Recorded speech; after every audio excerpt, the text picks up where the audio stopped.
In today's video, I'm going to teach you how to add roles in Discord. Roles are the backbone of server organization. They control what people can do and help you label groups like moderators, trusted members, or event hosts.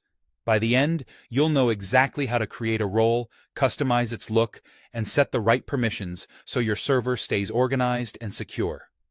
First, open Discord and head to the server where you want to work. Make sure you have permission to manage roles. Typically, that's a server owner or an admin level role.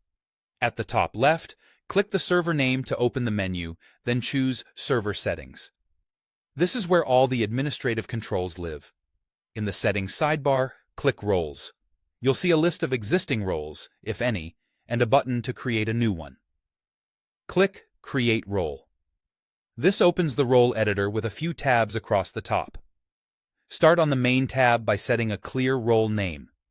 Keep it short and descriptive. Something like moderator, member, or event staff makes it obvious what the role is for. Choose a color to help visually distinguish the role in the member list in chat.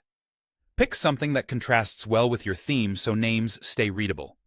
If your server supports it, you can optionally add a role icon. That's a nice touch for important roles and makes them easier to spot. Next, switch to the Permissions tab. This is where you define what this role can and cannot do.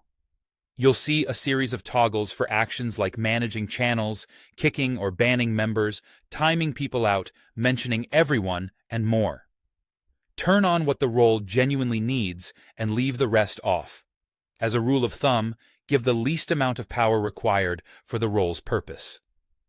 Be especially careful with high-impact permissions, like administrator, manage server, and ban members. Reserve those for trusted roles only.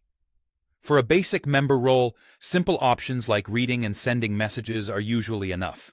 For a moderator role, you might enable tools related to message management and user moderation. Take a moment to read each permission description before toggling it. When you're satisfied, click Save Changes.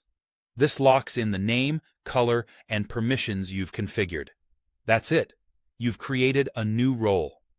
You can repeat this process for any other roles you need and return to these settings anytime to fine-tune names, colors, or permissions as your community grows. Keeping roles well-named and permissions minimal will make your server easier to manage and safer for everyone.